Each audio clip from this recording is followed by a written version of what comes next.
दोस्तों, सत्य के प्रयोग अथवा आत्मकथा पुस्तक का दूसरा अध्याय मैं प्रस्तुत कर रहा हूं। इस पुस्तक के लेखक हैं मोहनदास करमचंद गांधी और इसका अनुवाद किया है महावीर प्रसाद पोद्दार जी ने।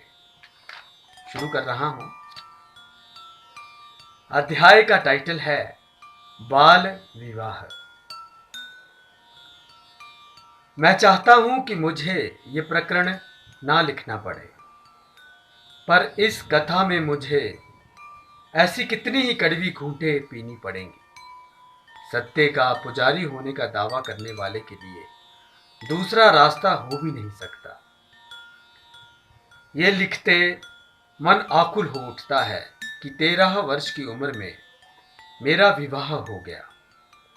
आज मेरी नजरों के सामने 12-13 बरस के बालक मौजूद हैं।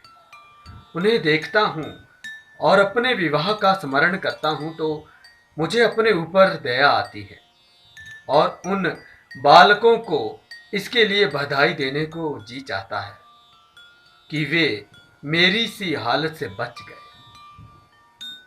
13 बरस की उम्र में हुए अपने ब्याह के समर्थन में एक भी नैतिक दलील मुझे नहीं सूझती। पाठक ये ना समझे कि मैं सगाई की बात कर रहा हूं।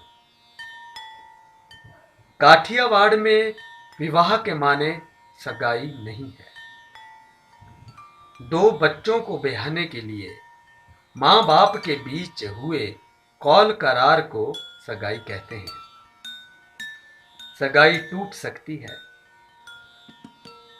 सगाई की हालत में वर के मर जाने पर कन्या विधवा नहीं होती। सगाई में वर कन्या का कोई संबंध नहीं रहता। अक्सर दोनों को उसका पता तक नहीं रहता। सगाइयां तो मेरी एक एक करके 3 हुई थी। वे कब हुई इसका मुझे पता नहीं। 2 कन्याएं क्रमशः मर गईं, ये मुझसे कहा गया था। इसी से मुझे मालूम हुआ कि मेरी 3 सगाइयां हुई थी। तीसरी सगाई कोई 7 बरस की उम्र में हुई होगी, ऐसा कुछ याद है। पर सगाई के समय मुझसे कुछ कहा गया इसकी याद नहीं है। विवाह में वर कन्या की आवश्यकता पड़ती है।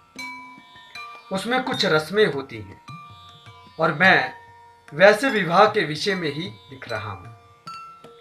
ब्याह की पूरी याद मुझे है। पाठक पीछे पढ़ आए हैं कि हम 3 भाई हैं। उनमें सबसे जेठे ब्याहे जा चुके थे। मंझले मुझसे 2 या 3 साल बड़े थे। उनका और मेरे चाचा के छोटे लड़के का, जिसकी उम्र मुझसे शायद 1 आध साल अधिक रही होगी, और मेरा यूं 3 विवाह एक साथ करने का निश्चय बड़ों ने किया। इसमें हमारे भले का कोई ख्याल नहीं था। हमारी इच्छा का तो हो ही नहीं सकता था। ख्याल था तो महज बड़ों के सुभीते और खर्च की बचत का। हिंदू संसार में विवाह कोई ऐसी वैसी वस्तु नहीं है। वर कन्या के मां बाप उसके पीछे मिट जाते हैं। पैसा और समय दोनों बर्बाद करते हैं। महीनों पहले से तैयारियां होती हैं। कपड़े गहने बनते हैं। बिरादरी भोज के खर्च के हिसाब बनते हैं। पकवान के प्रकारों की प्रतिद्वंदिता होती है। गला हो या ना हो, गीत गा गा कर स्त्रियां अपना गला बैठा लेती हैं और बीमार तक पड़ जाती हैं। पड़ोसियों की शांति में खलल डालती हैं। बेचारे पड़ोसियों को खुद भी तो मौका पड़ने पर यही सब करना पड़ता है। इसलिए शोरगुल, झूठ जाठ और दूसरी गंदगियां सब चुपचाप सह लेते हैं। इतना झंझट झमेला 3 बार के बजाय एक ही बार कर लिया जाए तो कितना सुविधा हो। पैसे कम खर्च होने पर भी ब्याह ठाठ से होंगे। 3 विवाह एक साथ होने की वजह से पैसा खुले हाथों खर्च किया जा सकेगा। पिताजी और चाचा जी बूढ़े थे, हम उनके आखिरी लड़के थे, अतः हमारे विवाह का आनंद लूटने की हवस उनके लिए स्वाभाविक थी। इसी तरह के विचारों के कारण ये तीनों ब्याह एक साथ ही करने का निश्चय हुआ। और जैसा कि मैं ऊपर कह आया हूं, इनकी तैयारी और सामान जुटाना तो कई महीने पहले से शुरू हो गया था। हम तीनों भाइयों ने तो सिर्फ तैयारियों से ही जाना कि हमारा ब्याह होने वाला है।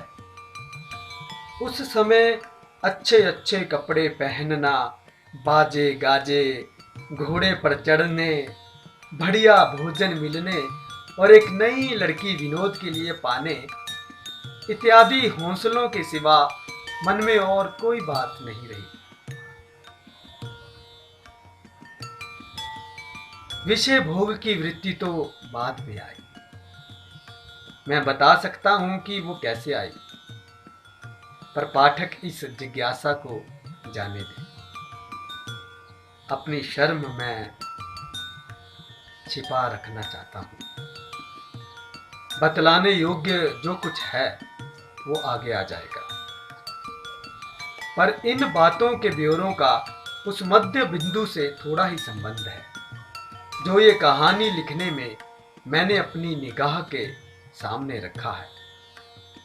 हम 2 भाइयों को लोग राजकोट से पोरबंदर ले गए। वहां जो तेल, हल्दी इत्यादि की रस्में हुई, उनका विवरण मनोरंजक होने पर भी छोड़ देने लायक है। पिताजी दीवान थे, पर थे तो नौकर ही ना, फिर राज्य प्रिय थे, अतः अधिक पराधीन थे। ठाकुर साहब आखिरी घड़ी तक जाने ना देते थे। अंत में 2 दिन बाद जाने दिया और उनके जाने के लिए खास डाक बिठाई गई। पर बितना के मन कुछ और ही था। राजकोट से पोरबंदर का फासला 60 कोस का था। बैलगाड़ी से 5 दिन का रास्ता था। पिताजी 3 दिन में पहुंचे। आखिरी मंजिल में टांगा उलट गया। पिताजी को सख्त चोट आई। हाथ पर पट्टी, पीठ पर पट्टी बांधे पहुंचे। विवाह का उनका और हमारा आधा आनंद चला गया। पर ब्याह तो हुए ही।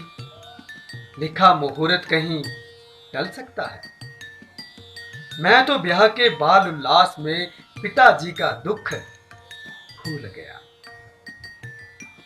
पितृभक्त तो मैं अवश्य था, पर वैसा ही विषय भक्त भी तो था। यहां विषय का तात्पर्य केवल एक इंद्रिय विषय से नहीं, बल्कि भोग मात्र से है। माता पिता की भक्ति के लिए सब सुख छोड़ना चाहिए। यह ज्ञान तो आगे चलकर होने वाला था। फिर भी कौन जाने, मुझे इस भोगेच्छा का दंड भोगने के लिए ही इस तरह से मेरे जीवन में एक प्रतिकूल घटना हो गई जो मुझे आज तक सालती है। जब जब निष्कुलानंद का त्याग ना टके रे वैराग बिना, करिए कोटि उपाय जी, गाता हूं या सुनता हूं, तब तब ये प्रतिकूल और कटु प्रसंग मुझे याद आता है और लज्जा में डुबो देता है। पिताजी ने तमाचा मारकर मुंह लाल रखा। शरीर से पीड़ा भोगते हुए भी उन्होंने विवाह में पूरा योग दिया।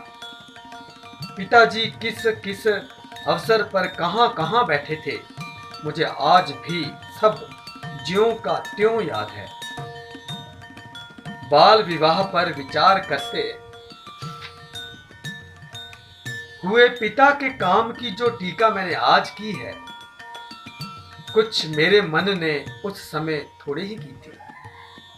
उस वक्त तो सब ठीक और मन भावन ही लगता था।